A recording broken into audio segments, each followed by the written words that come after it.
Allah'ın gücü, kuvveti her şeye yeter. Hak tecelli eyleyince her işi asan eder, halk eder esbabını, bir lahzada ihsan eder. Tefviznameyi hepiniz bilirsiniz. Hak şerleri hayreyler, sen sanma ki gayreyler, Arif anı seyreyler, Mevla görelim neyler, neylerse güzel eyler. Hakkın olacak işler diyor, boştur gamı teşvişler. Ol istediğini işler, Mevla görelim neyler, neylerse güzel eyler. Deme bu niçin böyle, yerindedir ol öyle, var sonunu seyreyle. Mevla görelim neyler, neylerse güzel eyler. O kadarı gelmiş geçmiş ki, ilk insandan günümüze kadar zamanın farklılığı,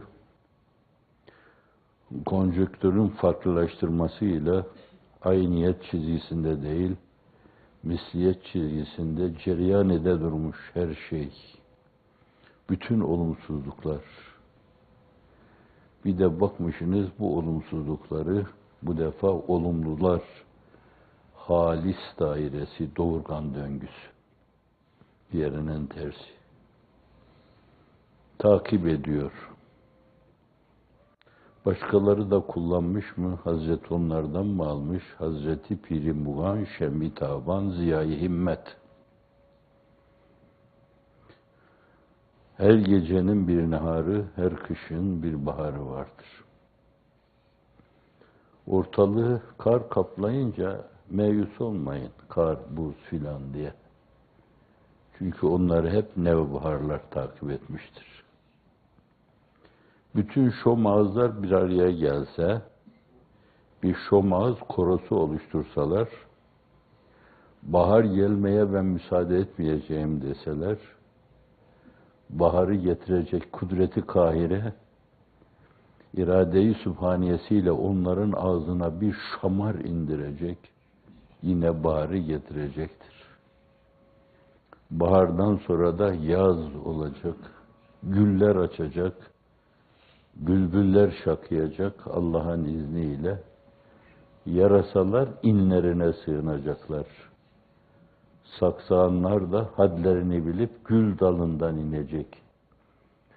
Dikenlerin dibinde kuytulara sinecekler. İnecek ve sinecek. Şu üst üste iceberglerin istilasına uğradığınız dönemde hiç umulmadık şekilde onların tuz buz olup eriyeceklerine inanabilirsiniz.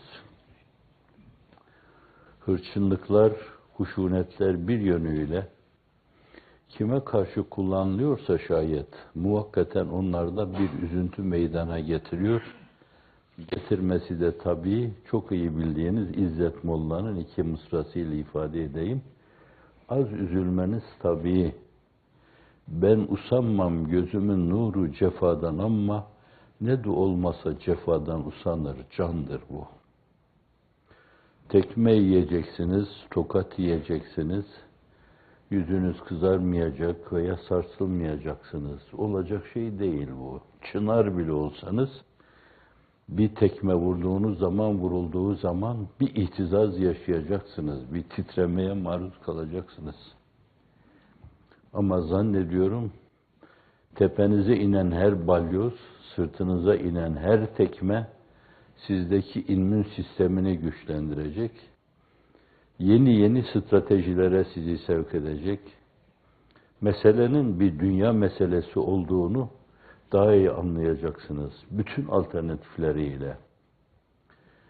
Böylesine duyulmayı, üzerinize mercek konmayı, neymiş bunlar falan diye insanlardaki bir taharri hissinin uyanmasını, kendinizi pozitif olarak anlatmak suretiyle Allah'ın murad-ı sübhanesine uygun bir yolda yürümüş olacak ve insanlığın iftihar tablosunun sallallahu aleyhi ve sellem bişaretlendirdiği, böyle hiç kullanılmamış bu tabir, bişaretini verdiği, benim namım güneşin doğup battığı her yere ulaşacaktır.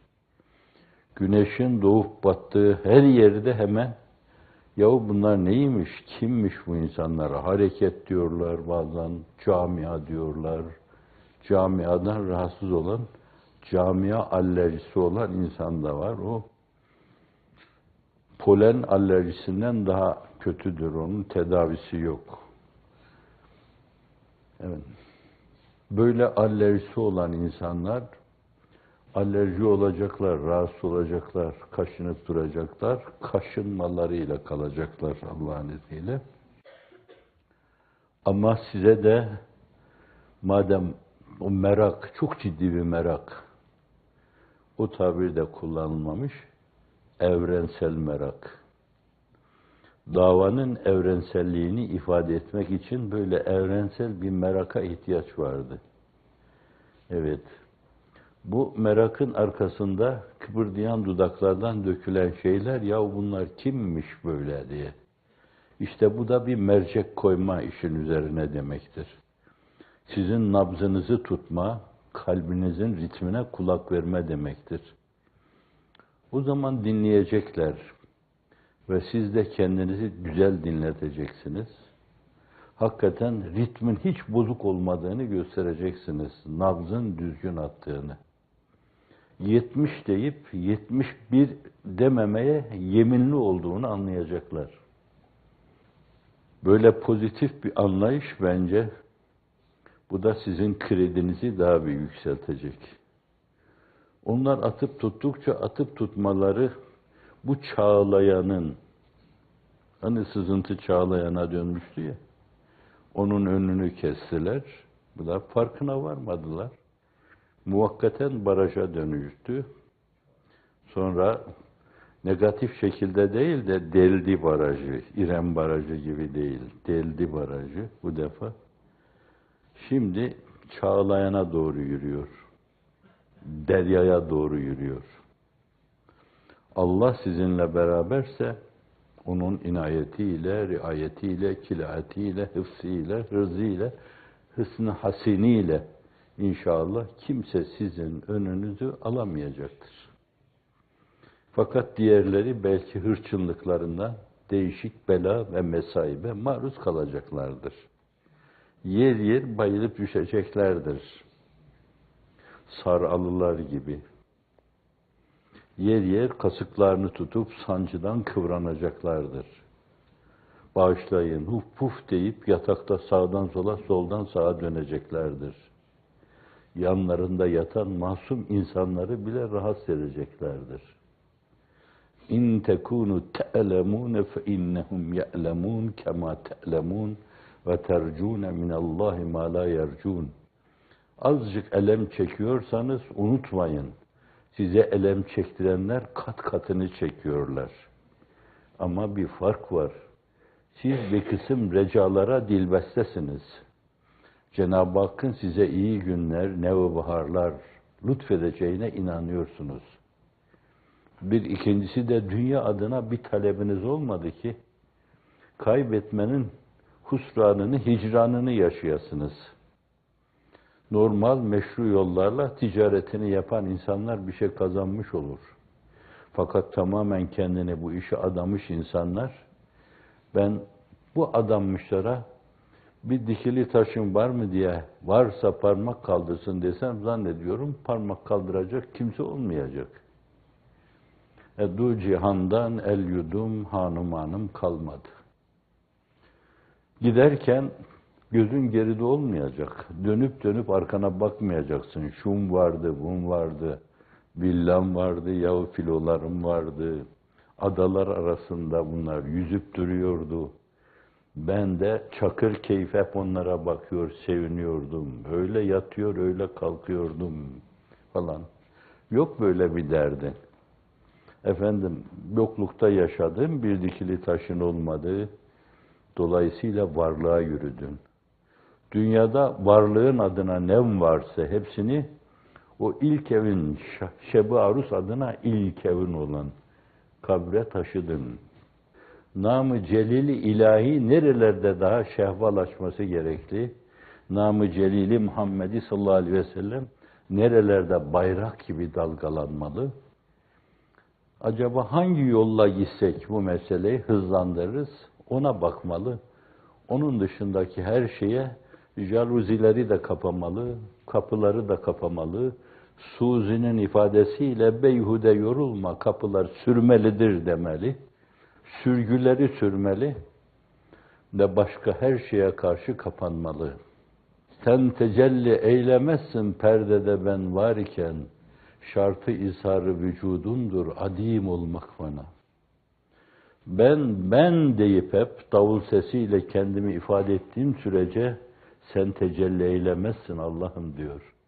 Zira şartı izharı vücudun benim yok olmama bağlı. Ben diyene bir yerde en büyük hak dostu kapısını açmamış.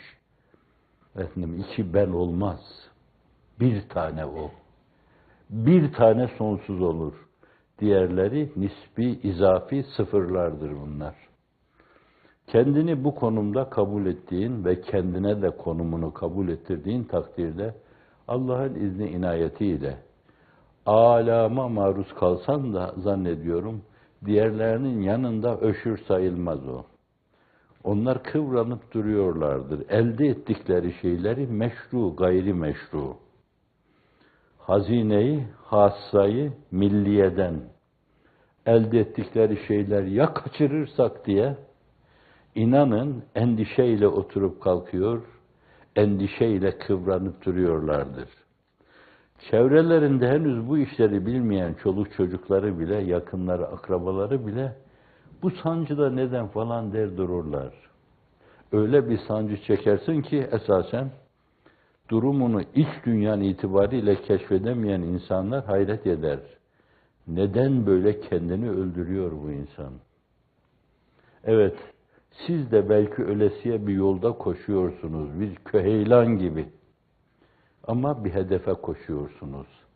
El-İhlas ve rıdak ve halisel işki vel iştiyak ila likaik ve ila likai habibik ve ahibbaik ebedel abidin ve dehret dahirin. Hedef bu. Bu mevzuda ne kadar sırtınızda yük varsa hepsini atıyorsunuz. Ve haffifil himle fe innel akabete keudu. Ebu Zer'e buyuruyor Efendimiz. Bu uzun yolda sırtında taşıdığın yükleri hafif tutmaya bak. Zira aşman gerekli olan tepeler çok sarp diyor. Sarp tepeler.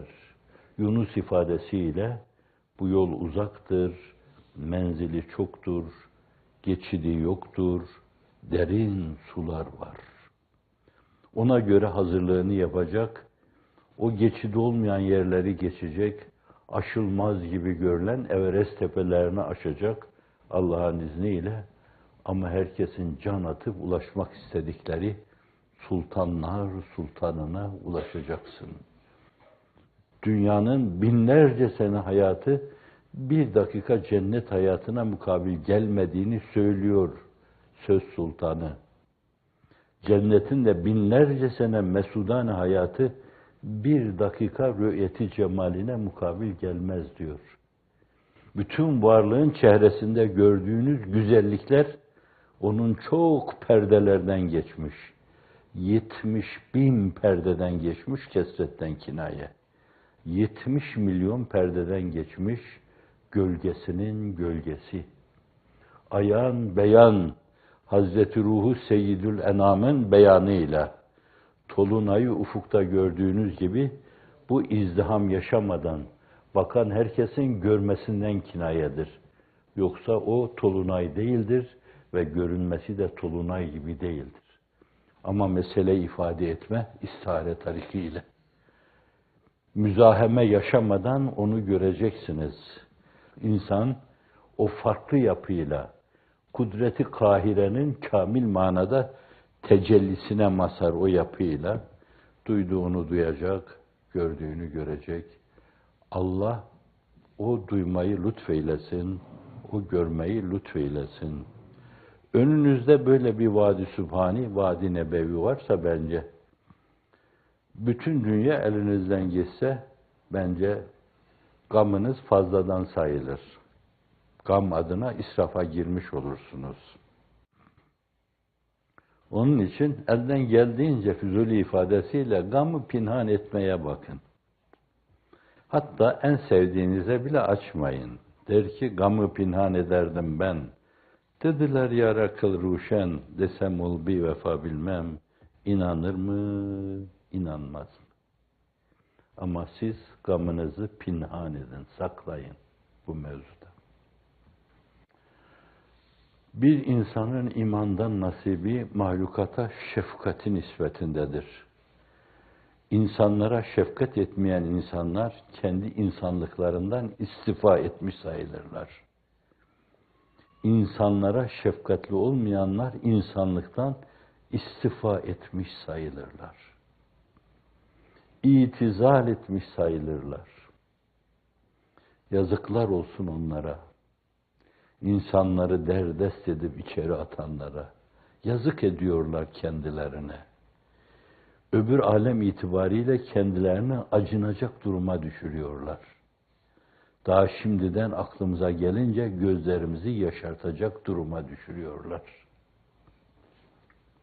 Dış yüzü itibariyle acı gibi görünen bir kısım şefkat tokatlarıyla dünya ve mafihadan tiksindirmek, öbür tarafa yönlendirmek bu meselelerin başında gelir. İnsanın dünya için değil de esas ebedi bir alem için yaratıldığını gösterme adına esasen Enbiya-i İzam adeta Allah Celle Celaluhu, sonra da derecesine göre, çünkü Efendimiz sallallahu aleyhi ve sellemin nurlu beyanıyla eşeddün nâsi belâen el-enbiya sümmel emsel fel emsel.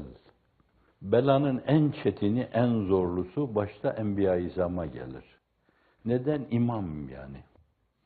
O imama bakan, o akrep soktu onu, yılan soktu. Demek bizim için de bunlar mukadder olabilir yani.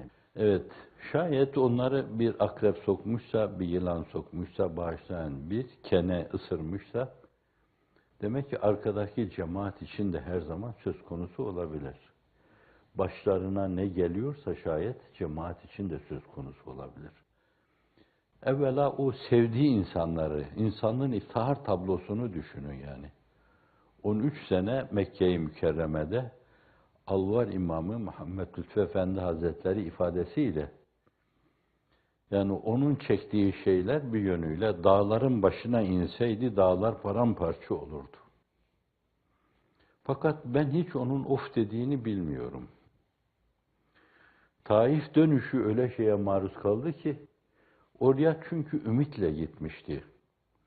Halkın tenezzühte bulunduğu bir yerdi, sayfiye yeriydi. Orada devamlı oturan insanlar da vardı. Ama Mekke'nin senadidi, aristokrat sınıfı da yaz günleri sıcaklarda ağaçlı, bağlı, bahçeli olan o yere, o tepeye gidiyorlardı. Yazı orada geçiriyorlardı. Böyle dinlendikleri bir dönemde ben de kendimi dinletirim diye oraya gitti, canım çıksın. Mekke'dekiler dinlemiyordu, bir de sesimi orada duyurayım dedi. O ses, insanın içinde ihtizaz hasıl edebilecek, hiçbir musiki korosunun ifade etmeyeceği kadar derindi. Zannediyorum konuşurken melekler bile kulak kesiliyor, onu dinliyorlardı. Fakat inadın gözü kördür. İnat kulaklarını kapamıştı. Kur'an diyor, summun, bukmun, umyun, fehum la yercûn. Kör, sağır ve kalpsiz, onlara bir şey anlatmak zor. O her şeyi deniyordu. Antiparantez arz edeyim. Yollar kesilse, her tarafı seller alsa, hiç yoktan böyle karşınızda dağlar dikilse, alternatif yollarla, yöntemlerle yine hedefe doğru yürüme mecburiyetindesiniz. Neden?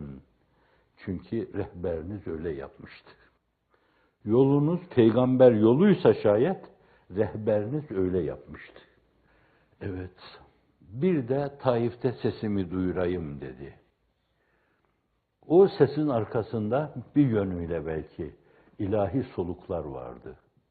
Zira her ses ondan bir name, her eser ondan bir namedir. Bir de o nameyi orada duyurayım demişti. Fakat aynen Mekke'deki şeylerle karşı karşıya kalmış, bir yönüyle taşa tutulmuştu. Taşa tutulmak şöyle değilsin, güneş şualarını başından aşağıya indirirken, yahu onu incitmeyecek şekilde ben indirmeliyim bunları. O incinmemek üzere yaratılmış bir varlıktır. Ama onlar recm ediyor gibi taşa tuttular. Ve ayakları yarıldı. Yanında Zeyd İbni Harise vardı. Bir dönemde mevalisi onu parasıyla almıştı, büyütmüştü ve ta Mü'te'de şehit düşeceği ana kadar yanında kalmıştı. Gözü gibi aziz biliyordu. O da onu gözüstü aziz biliyordu. O en tehlikeli noktada onunla beraber kalkandı. Mus'ab'ın Uhud'daki kalkanlığı gibi kalkandı. Gelen taşlara karşı bazen göğsünü, bazen elini, bazen ayağını ama fakat öyle bir taş yağmuru dolusu vardı ki yine insanlığın iftihar tablosunun elini ayağını yaralıyordu kanlar içinde. Çıktıktan sonra bir vadide, sıyrıldım dediği bir vadide başını yere koydu, şikayet değil. Allahümme inne eşku ileyke da'fe kuvveti ve killete hileti. Şu iki kelime yeter bence. Allahümme inne eşku ileyke da'fe kuvveti. Kuvvetimdeki zaafı ve çaresizlik, bir yönle bir formül bulamamadaki aczimi sana arz ediyorum. Anlatamadım, dinletemedim. Demek ki o durumda değildim. Demek suretiyle burada tatlı, ince bir ney sesiyle esasen onlara niyazını ifade etti burada. Allahümme inne eşku ileyke zâfe kuvveti ve killete hileti ve hevâni alennâs. İnsanlar arasında hor hakir görülmemi sana arz ediyorum ben. Durumum bu. Ente Rabbül müstadafîn. Sen böyle zaafa maruz kalmış insanların Rabbisin, Rabbül Aleminsin dedi. Arzı halde bulundu, niyazda bulundu, nazda değil. Eğer öyle bir nazda bulunsaydı veya niyazını o istikamette ifade etseydi, melek hemen gelmişti oraya. İstersen dağı kaldırıp, İsrailoğullarının başına Tur'un kaldırıldığı gibi, başlarında onu bir bulut gibi gördüler ve eğilme mecburiyetinde kaldılar. Tepelerine koyayım. İşte o zaman o yüksekliğe yakışır şekilde derin bir üzüntü duydu. Hayır ya Rabbi dedi.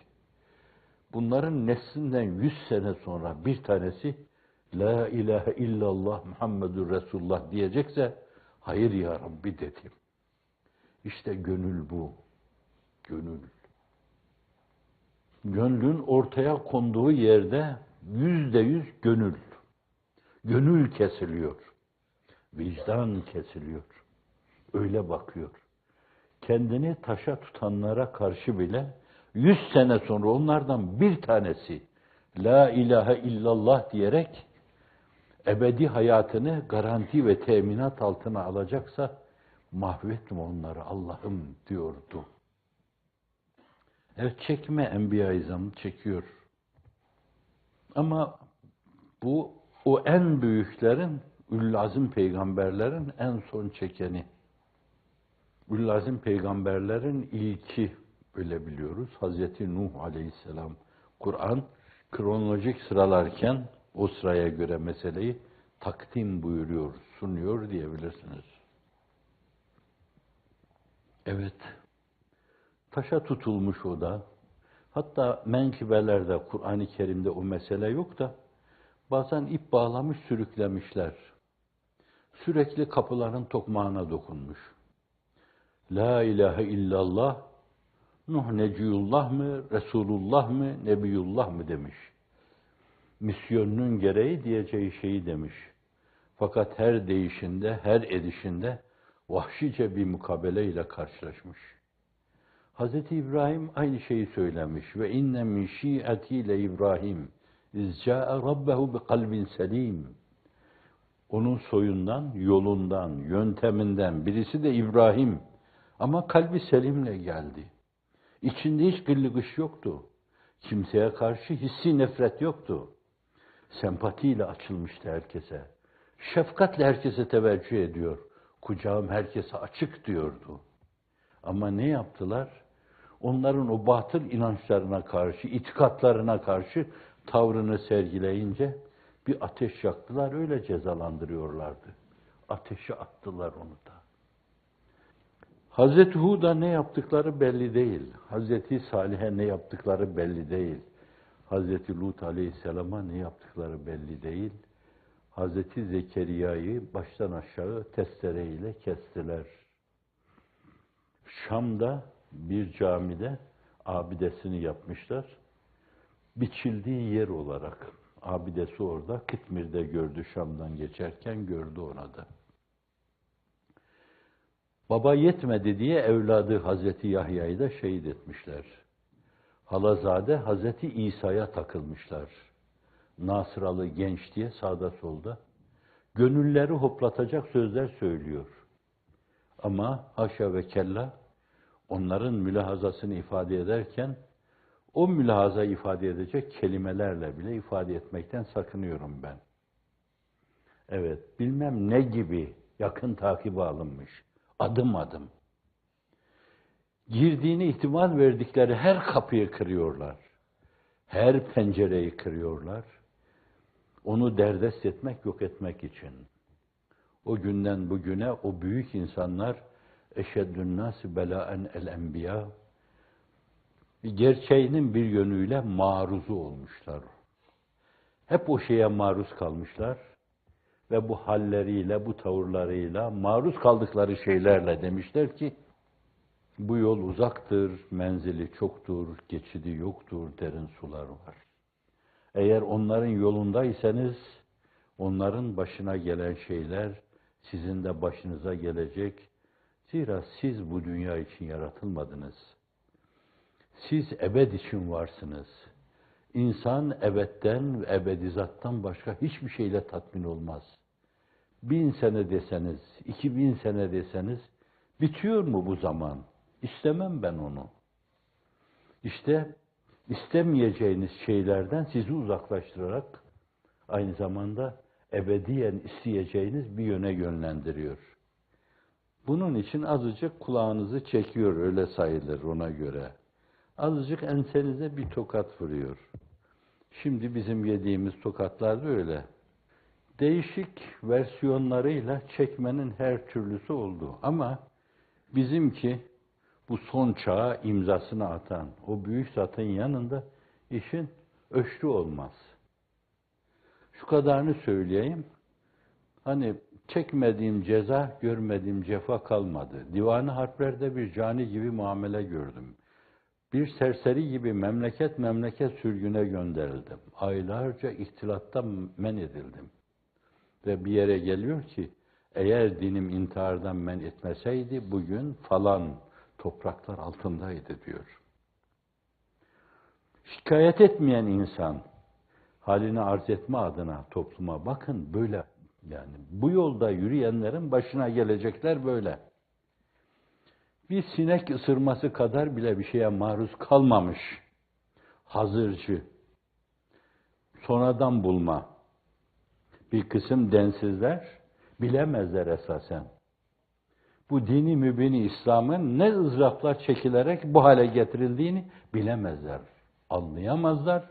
Çünkü gözleri kör, kulakları sağır, kalpleri de mefluç.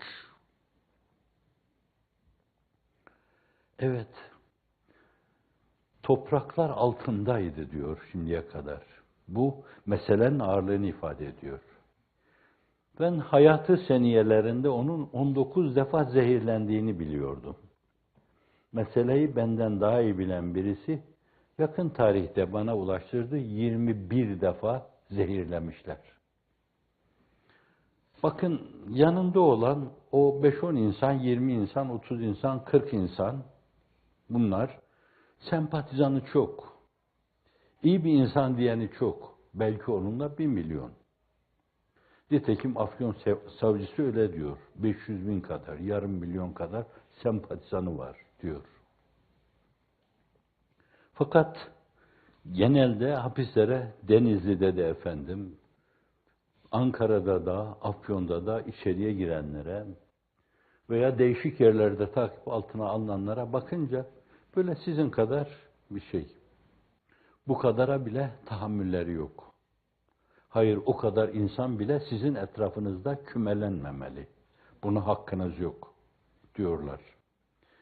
Bunu çarpık bir mülahazaya binaen yapıyorlar. Çarpık bir mülahaza.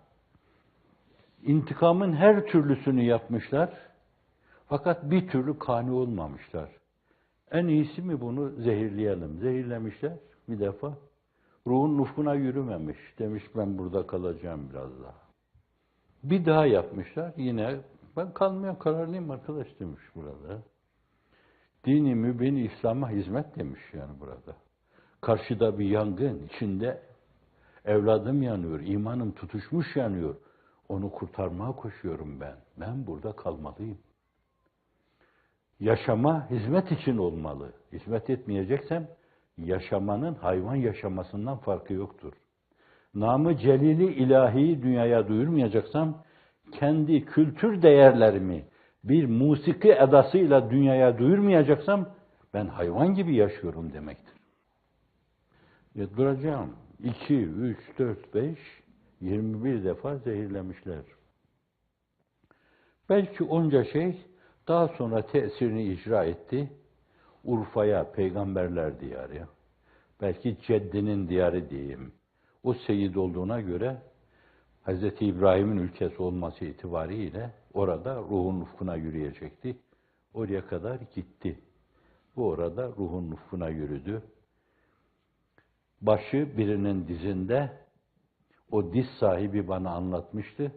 Oraya kadar hiç uyuyamamıştı, hep inlemişti ızdıraptan demişti. Adını söylememde mahsur yok. Çok sevdiğim birisi. Halktan bir insandı ama meseleleri pozitif yanıyla kavrama, değerlendirme mevzunda filozof gibi bir insandı. Bayram Yüksel. Başı onun dizinde. Yatakta, otelde yatakta, başı dizimde yine benim duruyor. Bir aralık ufu pufu kesildi. İnlemiyordu artık. Ben de sevindim diyor. Uyudu diye. Bir de kurcalayınca gördüm ki ruhunun ufkuna yürümüş. Daha sonra başlarına gelecek beladan habersiz, o günün dahiliye vekili bu vefatı, bu mübarek vefatı duyunca onu bir çöp arabasına koyun, götürün bir mezbeleliğe atın. Nicelerini çöp arabasına koydu, götürdü bir mezbeleliğe attılar. Hatta bir şarkıcıyı bile. Söylemeyeyim adını değil mi? Gider orada bulur yine işkence ederler ona. Orada ölsün diye. O da kıpırdıyor, bakıyor ki ölmemişim. Ölmediğime göre kalkmam lazım benim diyor. Kalkıyor. Sonra Cenab-ı Hak yurt dışına çıkma yollarını da açıyor. Yurt dışında. Orada. Genel durumu destanlaştırıyor. Onu çaldığı sazla, fakirede, telefonda dinlettirdi. Türkiye'deki vavilayı, zalimlerin hayhuyunu, mazlumların iniltisini dinletti. Fakirede dinletti. Aynen öyle. Çöp arabasına koyun, bir yere atın diyor. Kaderin cilvesine bakın ki onun içinde öyle bir şeye maruziyeti yine kıtmir, ince kalbimle arzu etmem. Darbeden sonra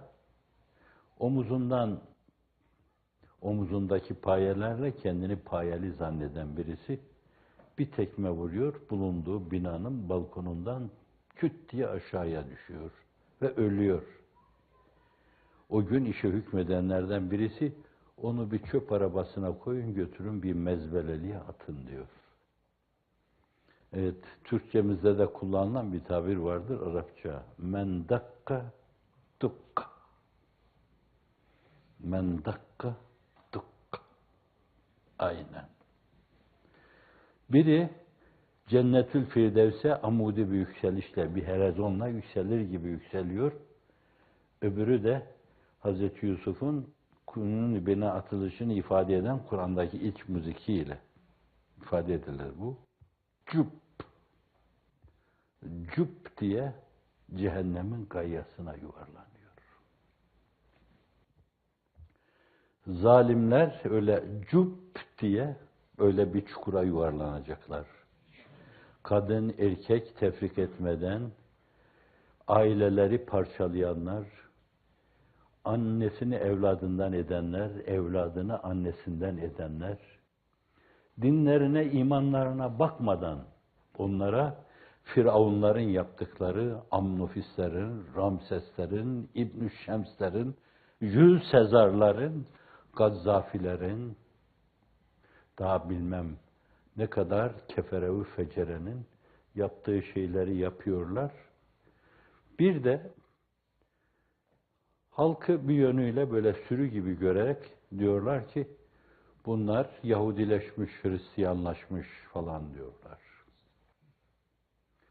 İşin adabına kadar Hazreti Ruhu Seyyidül Enam'ın yolunda değilsek Allah bir an evvel canımızı alsın.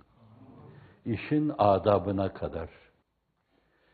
Teheccüd kılmayanı bir yönüyle sorgulayacak kadar bir ruha sahiptir bu hareketin içindeki insanlar.